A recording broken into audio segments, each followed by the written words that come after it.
मेरे टांगों में दर्द हो रही है। बिल्कुल। अगर आप यंगर गर्ल्स की बात करें या बॉयज़ की बात करें, वो स्टेयर्स जो हैं वो बिल्कुल यूज़ नहीं करते हैं जी, क्योंकि बस हमसे नहीं चला जा रहा जी। मैडम हमारे लाइफस्टाइल इस तरह का हो गया है। अगर तो वो घर में आके कंप्लेन करते हैं सोने के टाइम पे कि टांगों में दर्द हो रही है, तो एक तो उनके कद बढ़ने की उम्र होती है। क्या करना चाहिए कि खुदा ना खास्ता अगर कोई बुजुर्ग आपके घर में गिर गया है? बुजुर्गी के अंदर नज़र की थोड़ी कमज़ोरी होती है। लाइट होनी चाहिए, रेलिंग्स लगी होनी चाहिए, कोई ऐसे मैट और ऐसी चीज़ें ना रखें जिससे उन्हें फिसलन हो। अस्सलाम वालेकुम नाजरीन, आप देख रहे हैं डॉक्स दिल हेल्थ केयर और मैं हूं सईदा जामरा असमत। आज हमारे साथ मौजूद हैं सैयद अली शराजी, जो कि ऑर्थोपेडिक सर्जन हैं और जॉइंट रिप्लेसमेंट स्पेशलिस्ट भी हैं। अस्सलाम वालेकुम सर। वालेकुम अस्सलाम। आजकल बहुत ज़्यादा मसला जो है लोगों में ये पाया जाता है कि हमारी हड्डियां बहुत कमज़ोर हो गई हैं या हमारे जोड़ों में बहुत ज़्यादा दर्द रहता है। आज की वीडियो में हम आपके इन सवालात का जो है वो जवाब ढूंढेंगे, आपको इसकी वजूहात और इलाज के बारे में बताएंगे। तो उम्मीद है कि आपको इस वीडियो से फ़ायदा पहुंचेगा। सर, मेरा जो सबसे पहला सवाल आपसे ये है कि जैसे जैसे उम्र बढ़ती जाती है, वैसे वैसे हड्डियां जो हैं वो कमज़ोर क्यों होती जाती हैं? क्या ये सिर्फ बड़ों में ही है या आजकल जवानों में भी ये चीज़ पाई जा रही मिस आमरा आपने बहुत अच्छा क्वेश्चन किया है। आजकल तो ये पाकिस्तान के अंदर छोटे बच्चों से लेके है? बुज़ुर्गों तक सब में ये इशू है। उसकी वजह ये है कि पाकिस्तान की जो आवाम है, चाहे यहाँ पे सूरज की काफ़ी धूप और रोशनी होती है लेकिन हम लोग उसे अवॉइड करते हैं। सो यहाँ पे 70 से 80% विटामिन डी की डेफिशिएंसी होती है। अगर हम बच्चों को देखें तो बच्चे हमारे पास आते हैं, काफ़ी पेरेंट्स लेके आते हैं कि बच्चे का कद नहीं बढ़ रहा। बच्चों में विटामिन डी की डेफिशिएंसी होती है, काफ़ी कैल्शियम की डेफिशिएंसी होती है, उसको हम बोलते हैं रिकेट्स। कद के बढ़ने के अलावा टांगे बाजू उनके टेढ़े होना, ठीक है, फ्रंटल बॉसिंग, काफ़ी कुछ स्पेशल साइंस होते हैं। तो हम उन्हें एडवाइस करते हैं कि बच्चों को प्लीज़ धूप लगवाएं और बच्चों को बाहर खेलने कूदने दें। अगर हम यंग जनरेशन की बात करें, यंग जनरेशन में प्रॉब्लम यह है कि ऑफिस टाइमिंग्स बहुत हैं, लाइक 9 to 4 या यूनिवर्सिटी की टाइमिंग्स भी। यही वो टाइम है जिसमें सूरज की रोशनी हमारे स्किन पे पड़ती है, क्योंकि विटामिन डी की सिंथेसिस होती है। सो अब हम वो टाइम अवॉइड कर रहे हैं। देयर वाज अ टाइम जब लोग पार्क्स में जाते थे, वॉक करते थे या खेलते थे, वो सब कुछ भी नहीं हो रहा।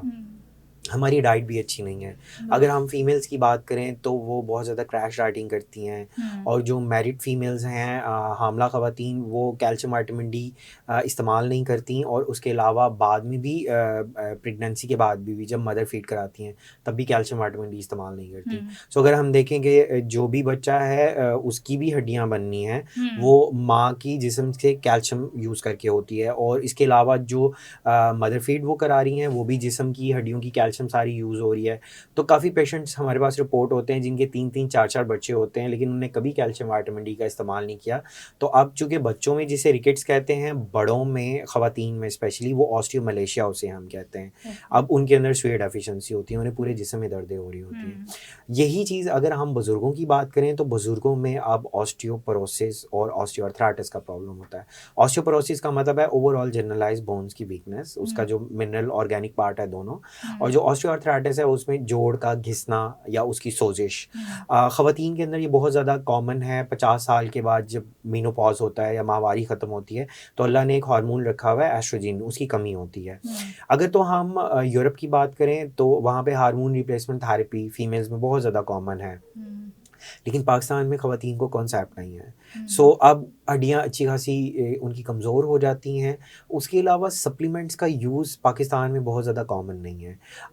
ऐसे पेशेंट्स जिनके अंदर शदीद डेफिशिएंसी भी होती है उनको लाजमी सप्लीमेंट्स का यूज़ करना चाहिए, क्योंकि दूध और दही जो है वो उनकी रिक्वायरमेंट पूरी नहीं कर सकता। अच्छा सर, हम जब बात करते हैं हड्डी की कमज़ोरी की, तो आजकल तो ऐसा हो गया हुआ है कि बच्चा भी कह रहा है मैं जल्दी थक गया हूँ, मेरे टांगों में दर्द हो रही है। अगर बिल्कुल। आप यंगर गर्ल्स की बात करें या बॉयज़ की बात करें, वो स्टेयर्स जो हैं वो बिल्कुल यूज़ नहीं करते हैं जी, क्योंकि बस हमसे नहीं चला जा रहा जी, तो तो क्या ये खुराक की कमी की वजह से है या फिर ये कोई बोन्स की जो है वो डिजीज़ है जो आजकल सब में ही जो है वो पाई जा रही है? मैडम हमारे लाइफस्टाइल इस तरह का हो गया है। तो अगर तो आपने बच्चों का, वो बड़ा अच्छा आपने ज़िक्र किया, अगर तो वो घर में आके और स्पेशली रात को वो कंप्लेन करते हैं सोने के टाइम पे अपने पेरेंट्स को कि टांगों में दर्द हो रही है, तो एक तो उनके कद बढ़ने की उम्र होती है, उनको कैल्शियम विटामिन डी और उनके अलावा प्रोटीन डाइट उन्हें बहुत ज़्यादा चाहिए होती है।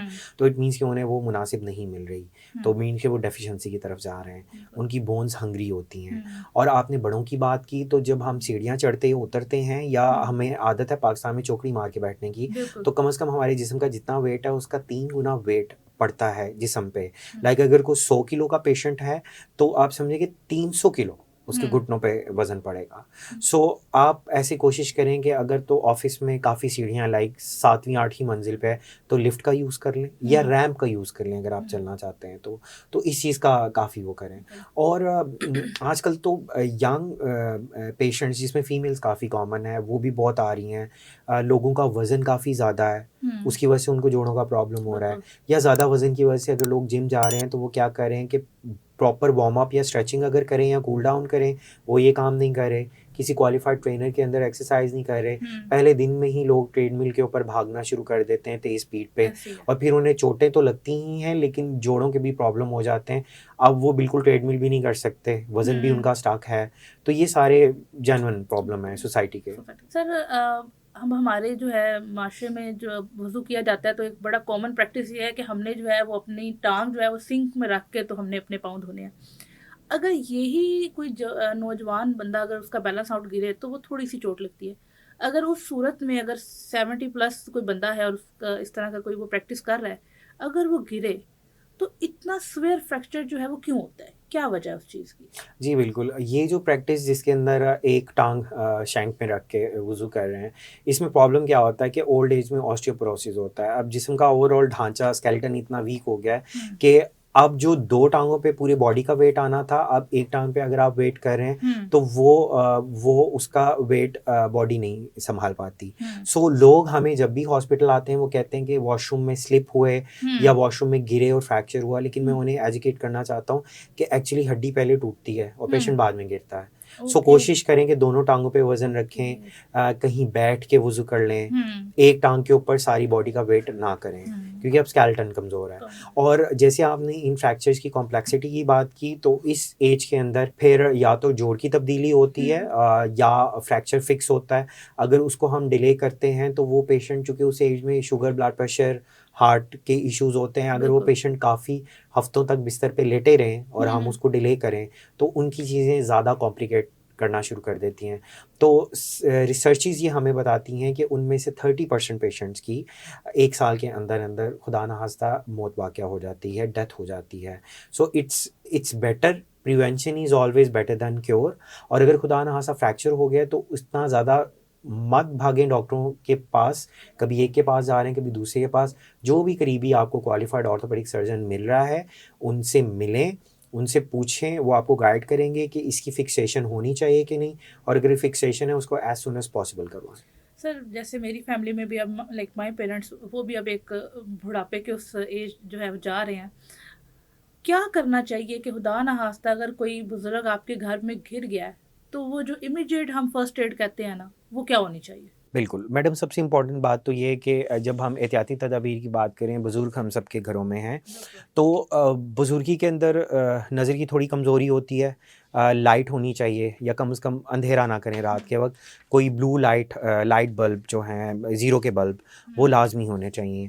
रेलिंग्स लगी होनी चाहिए वॉशरूम में और कमरे में भी। इवन कोई ऐसे मैट और ऐसी चीज़ें ना रखें जिससे उन्हें फिसलन हो। ठीक है, अगर पेशेंट गिरे और उसके अंदर वो अपनी टांग पे वज़न बिल्कुल ना डाल सके, तो इट मीन्स, और उनकी टांग रोटेट हो जाए, टेढ़ापन आपको नज़र आए पाँव में, मतलब लाइक पेशेंट सीधा लेटा हुआ है और रोटेट हो गया है, तो इट मीन्स कि मोस्ट लाइकली उनका फ्रैक्चर हो गया है। आपको इमीडिएटली किसी भी हॉस्पिटल की इमरजेंसी में पेशेंट को दिखाना चाहिए और उसकी ट्रीटमेंट को डिले नहीं करना चाहिए। और सबसे इंपॉर्टेंट बात है, इस एज में यूजली फ्रैक्चर्स होते हैं हिप के फ्रैक्चर्स। ये वो सारे फ्रैक्चर हैं जो जरा से ट्रीट नहीं हो सकते। सो प्लीज़ जरा के पास ना जाएं। वो कुछ पट्टियाँ बांध देते हैं, या तो फ्रैक्चर टेढ़ा जुड़ जाता है या वो नहीं जुड़ा होता। और अब क्या प्रॉब्लम है, पेशेंट काफ़ी महीने बिस्तर पे लेट के उनके बेड सोर्स बन जाते हैं, जिसम पे ज़ख्म बन जाते हैं, और वो फिर ऑर्थोपेडिक सर्जन के लिए भी बहुत ज़्यादा प्रॉब्लमेटिक होता है इतनी ज़्यादा चीज़ों को देखना। और सम टाइम ये सारे प्रॉब्लम जिसमें मैंने बेड सोर का जिक्र किया कि अब पेशेंट लेटा हुआ है, उनके पूरे जिसम पे पीछे ज़ख्म बन गए हैं, उनके लिए जानलेवा भी साबित हो सकता है। अच्छा सर, यहाँ पे एक चीज़ है कि फ्यू वीक्स अगो जो है ना, ब्रदर वाज आस्किंग कि मेरा जो ये शोल्डर है इसके अंदर बहुत ज़्यादा पेन हो रही है, और वो इतनी ज़्यादा पेन थी कि वो कुछ कर भी नहीं सक रहा था उस हाथ से। फिर हम जब डॉक्टर के पास गए तो उन्होंने कहा कि आपको जो है वो फ्रोज़न शोल्डर है। तो क्या आप बता सकते हैं कि क्या चीज़ है फ्रोज़न शोल्डर, और ये किस तरह होती है और क्या इसकी? मैडम, फ्रोज़न शोल्डर के पीछे काफ़ी ज़्यादा रीज़न्स हैं। शुगर के पेशेंट्स में ज़्यादा होती है, या ऐसे पेशेंट जैसे आपने ज़िक्र किया यंग पेशेंट जिनको चोट लगे और वो काफ़ी देर तक मोबिलाइज़ ना कर सकें हम्म। अपने जोड़ को, तो उनका जोड़ भी फ्रीज़ हो जाता है। हम्म। इसको समझना बहुत ईज़ी है। इट्स जस्ट लाइक आपने और मैंने, काफ़ी लोगों ने बाज़ार से चीज़ खरीदी होगी जो यूजुअली एक पैकेट में आती है और उसके मुख्तलिफ लेयर्स होते हैं। अगर मैं उसको फिसा दूँ तो सारी जो लेयर्स हैं वो आपस में मिक्स अप हो जाएँगी।